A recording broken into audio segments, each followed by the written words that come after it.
Hi guys! For tonight's video, last night video pa ini. So, namingwit na pod mi diri sa tulay. Tapos, gibutan namon extension diha sa lingkuranan sa Paobaw kay diha rami manghigda ni Prince. Nagbutang mig lingkudanan diha. Tapos, nagdala mig unlan, mga stuffed toy para while namingwit diha si Papa Jiban, kami po duhan ni Prince maghigda-higda ra sa Paobaw. So, after 2 hours, wala pa kuha ni Papa Jiban. So, nag-decide na lang mi na manguli mi diha kay si Prince ki tulog na pod. Tapos gipakita ni Papa Jiban kay katulo na daw siya diha na bugtuan og kuan nylon, sige puluhan niya metal. Tapos gipatanaw niya sa ako na grabe daw mo pa ang isda diha, pero amot unsa nang isda kay makabugto man gyud og nylon. So mao na ang appearance sa yang metal nga string. So after na nag-decide na mi na mangisnak na lang daw mi. So nilikaw na mi diha sa tulay.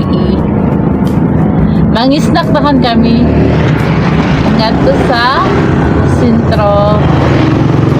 Padung nami diha sa burger, sa King's Burger mi nagpalit og burger kay kabalo mo guys, diha daw sa King's Burger kay homemade la ilang burger. It means sila lang nagbuhat sa ilang burger patties.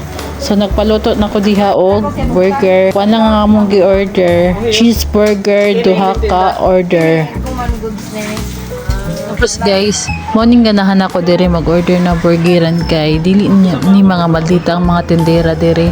Ganahan ko sa ila magpalit kay makig-chika pud sila sa amo. Mao na diri may magpalitan, tapos barato pa gyud og lami pa gyud ang ilang burgers diri. Tapos ibutangan na ni ate og cheese ang burger kay luto na. Tapos ang duha diha ka burger kay dili spicy din ang duha spicy kay para sa mo duha ni Papa Jiban, tapos ang dili spicy para ka Prince.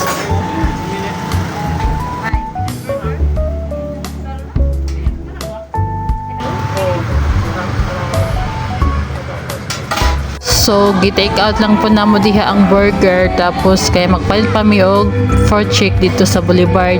So, paglabay namo sa Boulevard na ay bandang nga nag-show.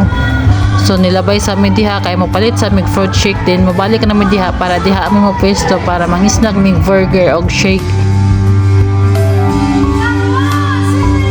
So, naa namin diri sa palitanan ng fruit shake. Naa siya daghang fruit shake na mango, na avocado, na durian. So, ang ako gi-order diha kay mango lang kay maura may imno ni Prince. So, nag-order ko duha ka order nga small size lang na cups. Tapos nag-prepare na din diha si kuya. Gibutangan na din ni gatas diha, tapos condense. Then gibutang na po din niya ang mango.